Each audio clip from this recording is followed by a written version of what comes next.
The road that goes from the Y to the upper left is called Upheaval Dome Road, and on that road we will encounter Upheaval Dome, Whale Rock, and Aztec Butte. You can see that Mesa Arch Trail is located right near the Y intersection, as is Aztec Butte and also the campground, Willow Flat Campground.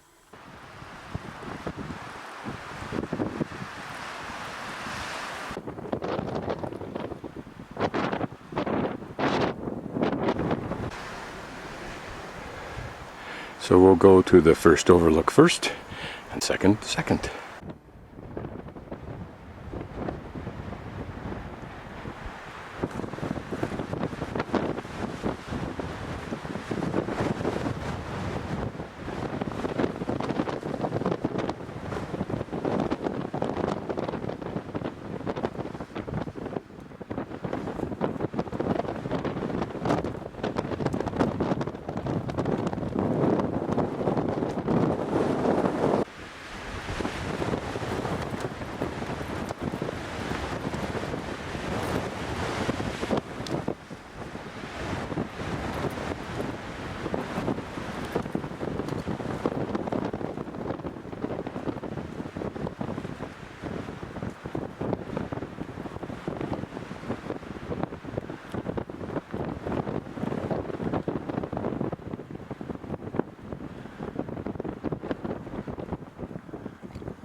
The wind is so hard, so forceful, I can't even stand on that rock ledge because I'm afraid it'll literally blow me off.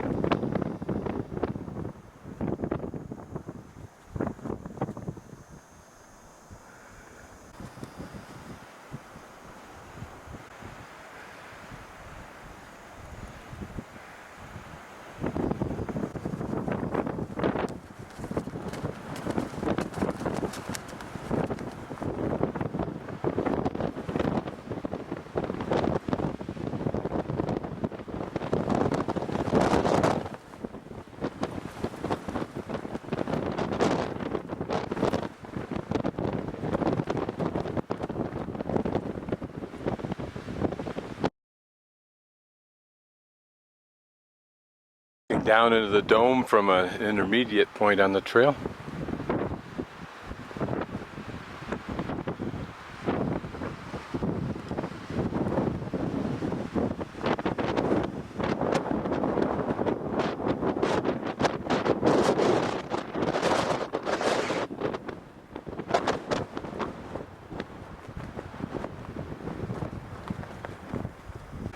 This view is taken just on the other side of that knoll that I pictured that I had to climb up, and did, of course.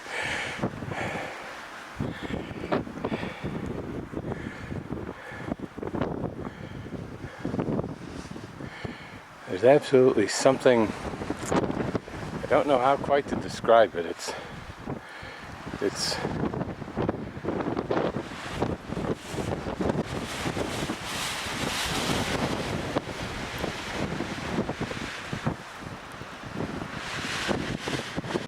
this is the end of the trail to the second observation point. Park service has, don't get blown off this cliff, very nicely put in a fenced area here behind this rock, which, because the storm is coming from behind the rock, beautifully protects me. So this is a very nice little refuge, if you will. Let's take a look here.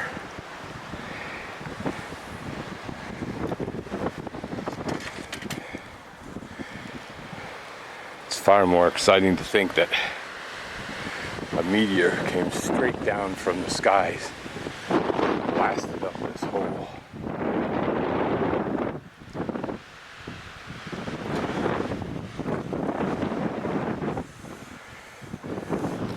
It's just interesting to imagine the cause of this very tortured but layered bunch of rock.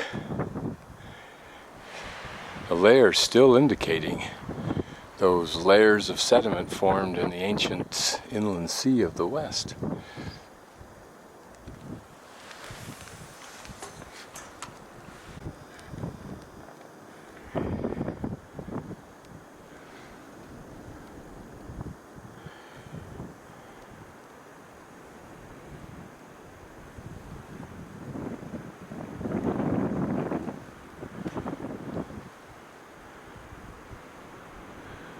There on one of those knolls is where the first observation point was.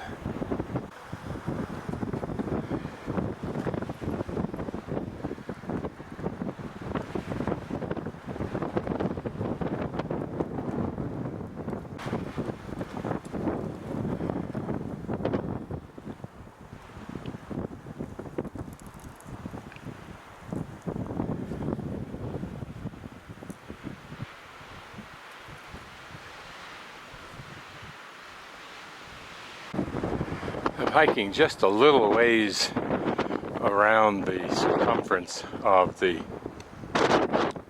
upheaval on the upheaval loop, not very far. And I was just curious to see if there was anything that would give an indication of this event. And I guess if you tried to work hard at imagining it, not being a geologist, you might think that that upturned rock is part of it, or even more so, this bit of rock right in front of us within about 15 or 20 feet, and this companion chunk here that's tipped back and away from the center, but that's my imagination. Here again, in support of my theory that these rocks evidence that event, and with the important absence of any geologist to disprove my theory, look as though these rocks were pushed up from below right towards upper left. Of course it does.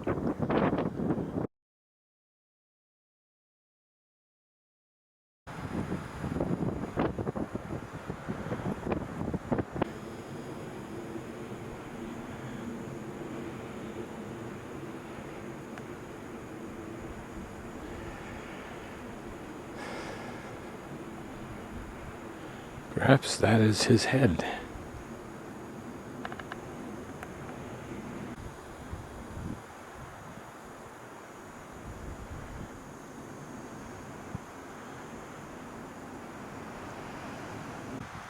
There's a tendency in a park like this that has so much grandeur to be hoping and looking solely for the spectacular, when oftentimes something like Whale Rock is just a pleasant hike around an interesting formation of land.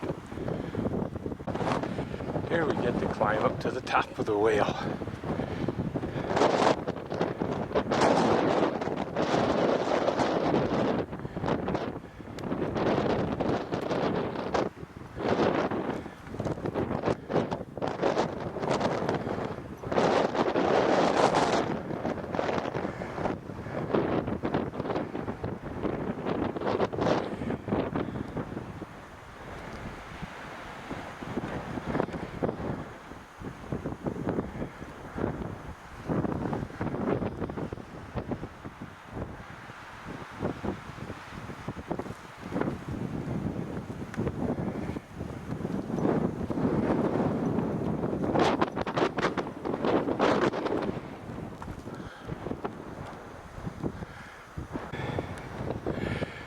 Here I am perched on the head of the whale. Just to orientate you, that's the parking area over there for the Upheaval Dome. And the Upheaval Dome is right straight ahead.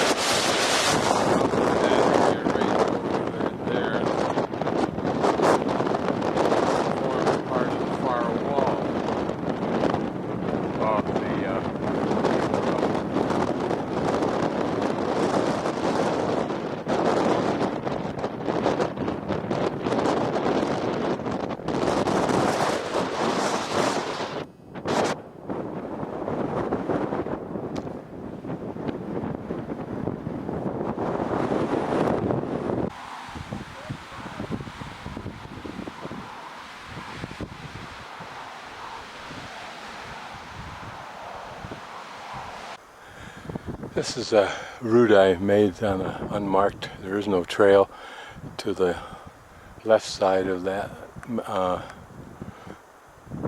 Elephant Mountain. You recognize this outcropping. But this is about the end of the trail. If I were a few years younger, I would try going down right there. I think it could be done easily enough. Well, fairly easily. But I don't have the confidence in my agility to do that. Also appears to be a possible route around there, but I'm not interested in exploring that either. Just to the left of this large formation, in the background, a little ways, mid-background, is the upheaval. This is a curious little depression that I noticed from above. I can imagine that Native Americans would find a use, symbolic use for this. Searching out a different way to come back to my van, I came down through there. It's always fun to go where most people don't go.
Just a pan of the initial part of the trail.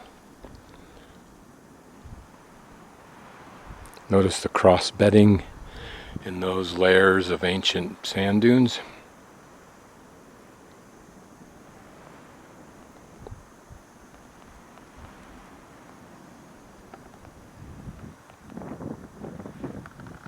Okay, a little quick lesson in geology here. You'll notice the lower layer, I'll shoot down to it, that's pretty much level, but not necessarily. There's a layer in there where the layers are angled, and that's what cross bedding is. And I'll go up a little farther where you can see it even more so. Cross bedding is when the wind blows, and it occurs in a dry period. And in that dry period, the winds blow the sand into sand dunes, and those sand dunes, caused by the prevailing winds, build up in layers, and all the same layers for a while, and then it stops. Then usually there's a period where it's wet, and you'll see it flatten out, and then there are new sand dunes that will occur in the next dry period, when the wind's perhaps at a different angle, and then the lines will go at a different angle. Now here what we've got is what looks like one big giant sand dune, and then on top up there, upper third of the picture right now, you'll see it looks like it's kind of flattened out a bit, that maybe the sand dunes weren't that pronounced in height at least. Here, right in the middle, you'll see two layers. I don't know what the top one is, but it's certainly a sedimentary layer laid down in a wet period when it was either covered with the sea or it was just wet and it just laid and stayed flat. So also with the layer right beneath it, I think. Here's a good example. You can see several layers in which the lines go in totally different directions, indicating that the winds had shifted for substantial periods of time, building new sand dunes on top of old sand dunes, all of which ultimately through pressure and the heat of the pressure of weight of rock above it turned into stone or sandstone. Now right below my feet is an example of the source material, the sand, and you can see that the wind is blowing it into ripples or dunes in a way. Okay, I've come over the top of the first branch, the hill to the right, and I'm over on the other side now of the top looking for evidence of granaries. Now what I'm finding up here are these cave-like natural structures. Granaries normally took places not quite this large and then filled them in with rock and mortar, and then behind that rock and mortar they stored their food. The purpose was to keep mice from getting at it. I'm going to crawl down in through here and see if there's actually some specific evidence. Okay, I crawled down through that hole. It's interesting to look at these cave-like structures because normally you don't see these supports that are naturally here. This is the first time I've ever seen it. And they're not only functional, but they're pretty. They almost look like they were art of some sort. Now here's what I was looking for. Here's the granary.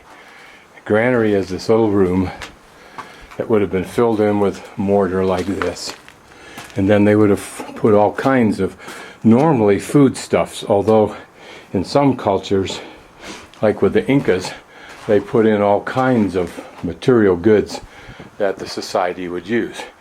It's obvious from the size of this. I'm back now up against one of these pillars. The size of this could easily have been used as a living quarters also. Again, the first time I've seen, well, I don't know that it is. I think I may have seen granaries that were included as part of a living structure. And we'll move along here a little bit. Now what's beautiful about this is notice the carving, natural carving here. It's the first time I've seen it. Almost looks like some really modern artist had created these forms and then they somehow weathered away a little bit. We'll wander up here a little bit further on. Now there may be a purpose in them installing them on what I'm guessing is the northeast side, probably from the sun, particularly from the summer.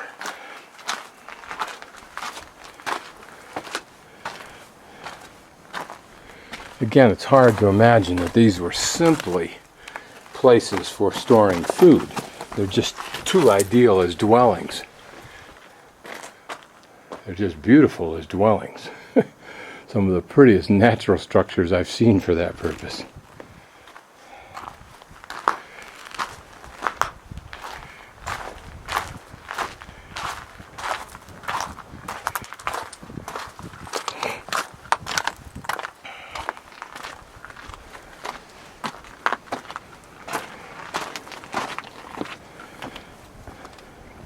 It's pretty obvious you could have housed a fairly goodly number of people here.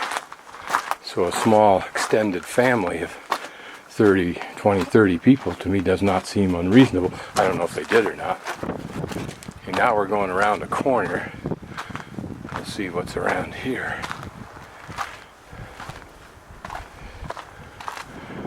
Well, we'll just keep going. Hope you're enjoying the bouncing, but other than being here, this is as close as you'll ever get, and as close as I would get. Okay, so here we've got, again, This has obviously been reconstructed here, but perhaps it was used just as a granary, but looks like it could have served a much broader purpose than that. I'm getting the feeling this is going to go around and come back out on top, which is okay. I'll just have to double back and get my pack.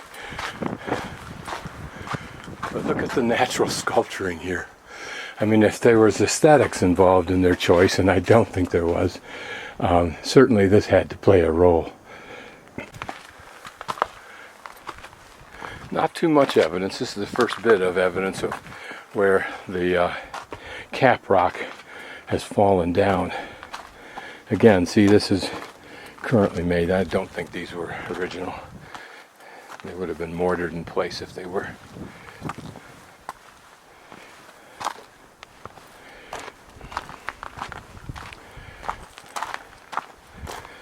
Yeah, it looks like the trail here will bring us nicely back up on top.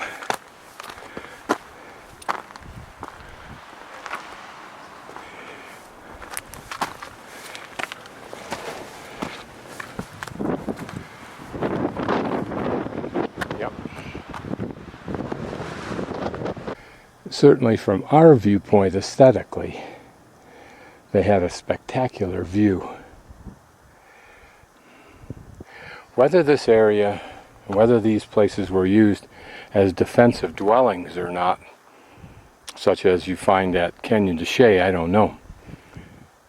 It didn't seem like it was all that difficult to get up here. Steep, but for those people, children's play. Certainly if this entire mountain looked like this side does, it would be a defensive location, very much like Masada of Israel. But the other side is not this steep.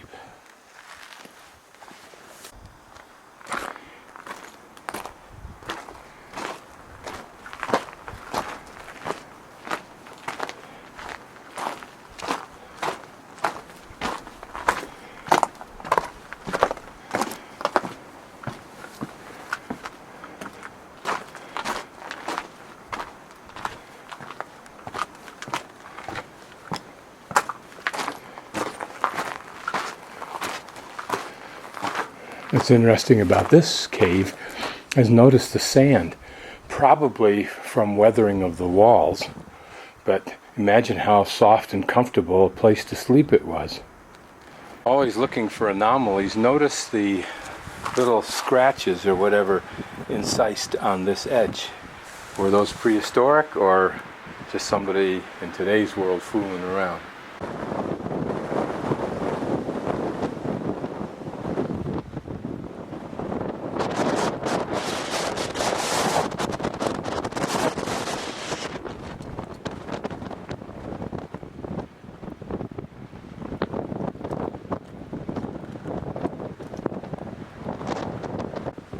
Okay, I'm literally walking on ancient sand dunes.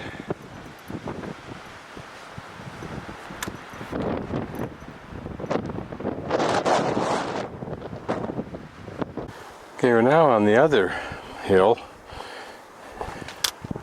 The trail has taken us to the other side of the hill from where it starts to see, I think, this part in here. Yeah.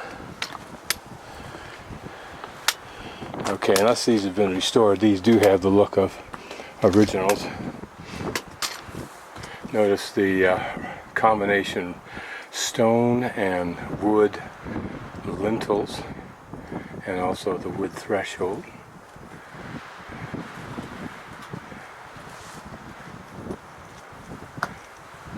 This cavity would have been, if it was a storage granary, would have been covered in with more rock and mortar to keep critters out.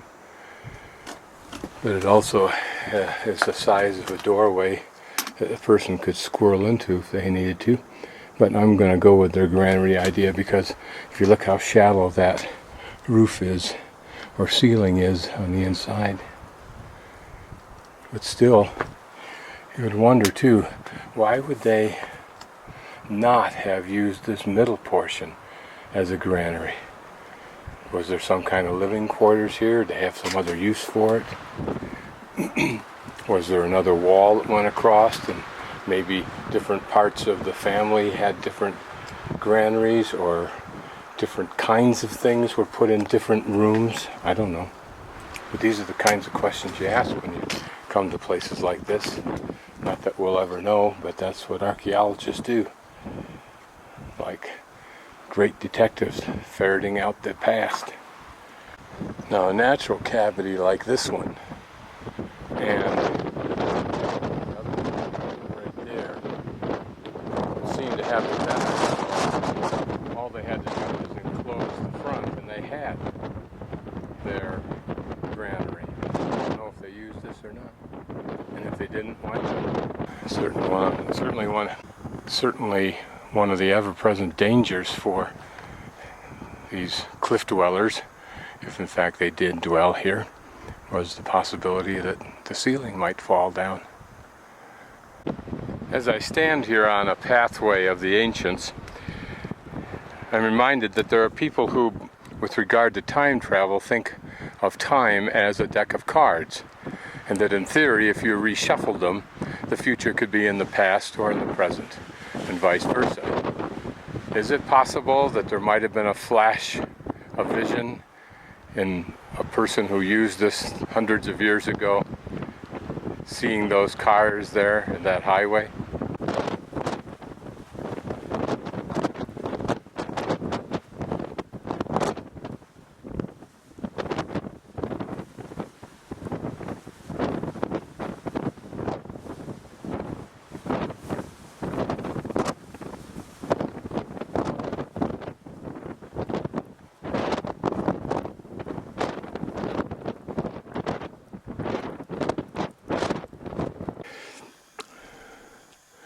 Last night was not windy, and so the air is much clearer.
Some more Inca-like steps, but these are better in one sense, and that is that they're a normal person's step height, whereas the Inca, even being a shorter people, their steps were probably twice as high as these. So you really had to stretch to get up. Notice the innovation here of roughing up the edges, presumably for traction. I think this lovely trail I'm on is leading me out to that point where the view should be probably 270 degrees of spectacular. What's kind of neat about this country, this part of the country, is this layers of sandstone create almost natural roads or walkways, as obviously this one is.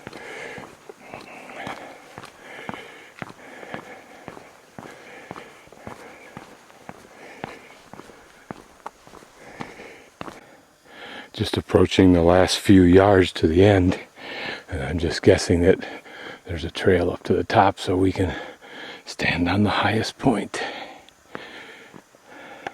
This is the trail's end.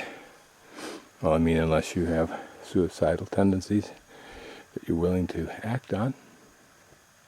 But I think that I can find a way up here. I'm sure others have.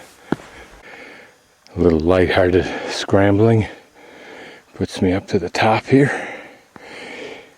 The nice thing about sandstone is it's got inherently great traction. So you can get up what would otherwise be a very, very steep slope. And you can go down it. Your feet pointing, you think, almost straight down. Of course, they're not. Okay, way over there is the point that I was at the beginning of this morning. I'll back out to normal range and then pan about as far as I can go.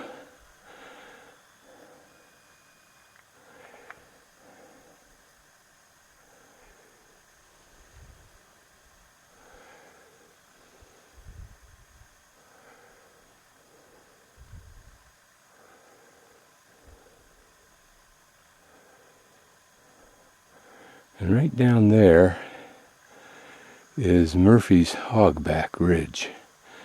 And you can see the 100-mile white rim trail goes to it.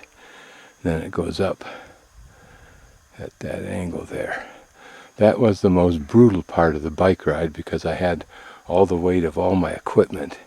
And I remember pushing that bike up the hill and applying both brakes with full strength to keep the bike from sliding back down till I could get enough energy to continue to push it up to the top. And once at the top, a beautiful, beautiful campsite with spectacular views, which unfortunately I couldn't stay at because I was only halfway through the day.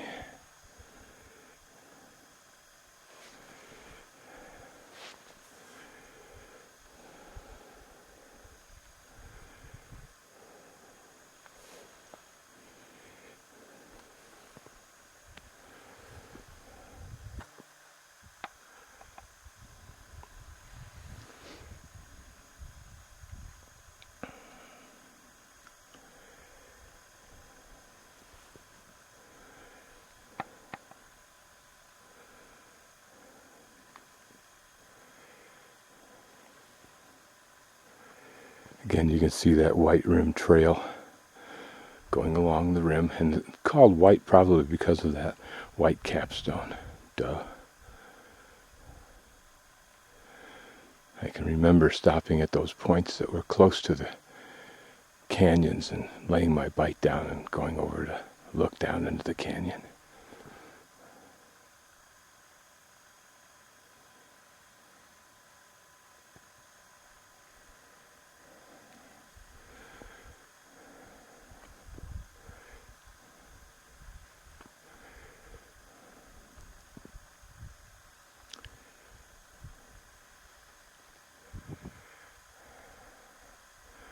So there we complete a 360. The only picture of myself I feel comfortable giving. Now with the telephoto lens, we'll look closely at some of these features. I like the telephoto lens because it's kind of like a quick way of traveling right up to those features, as opposed to hiking up to them.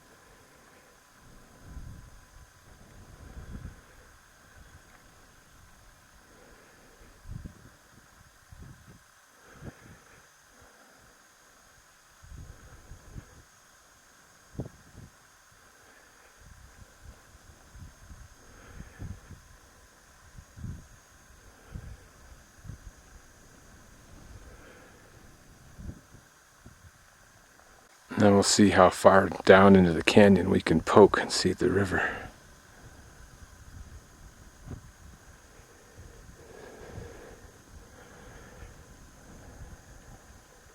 Over there to the northeast from this point is the La Salle Mountains, which I've seen over the years at a distance, even when I've traveled up through from Page and Heights Landing up into Capitol Reef Monument, and then up that really tight, steep switchback. The mountains I could see, but this last week I camped up there on a road that was fairly high up in those mountains.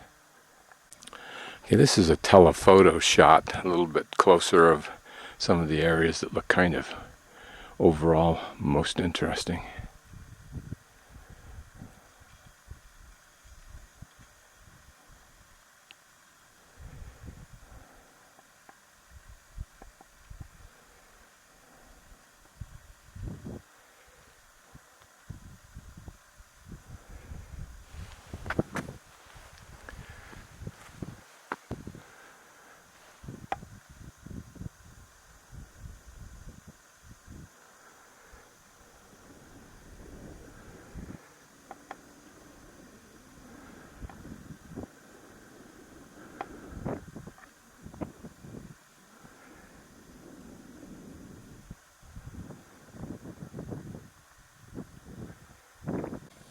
I'm on the trail going back to the vehicle, and I noticed this visual access to the river. That part of the river is directly south of that first point that I was at this morning, Grandview Point.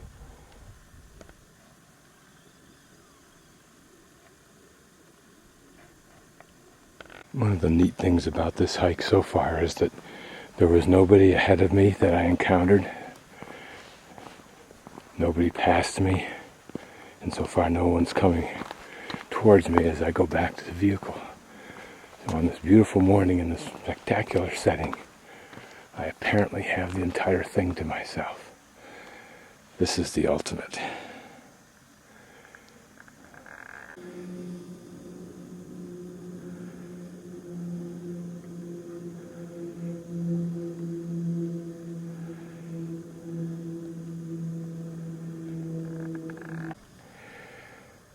I often wonder if the ancients enjoyed the land as opposed to using it and revering it. I wonder if we don't enjoy it sometimes more because it is in such a contrast to our civilization's experience. There's the way that most people do the White Rim Trail. Even the mountain bikers will have a truck that's a chase truck, carries all of their camping gear and backup supplies and so forth.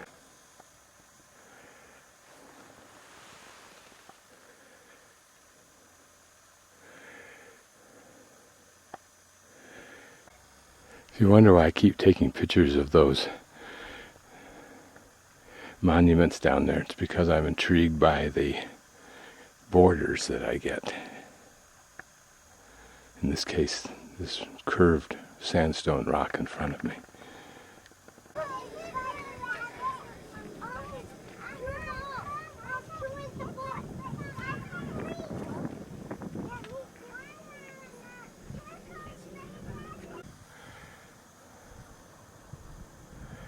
Another view point north of where we've been.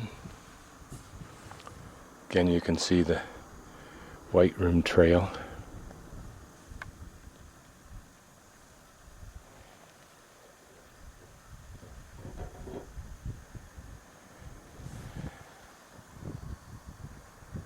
I think it was right down there that I found a scraggly bush around noon in 90 to 100 and some degree temperature that I could get a little bit of shade while I had a little snack. Let's dive down into that eroded gorge and then over to the river in the distance.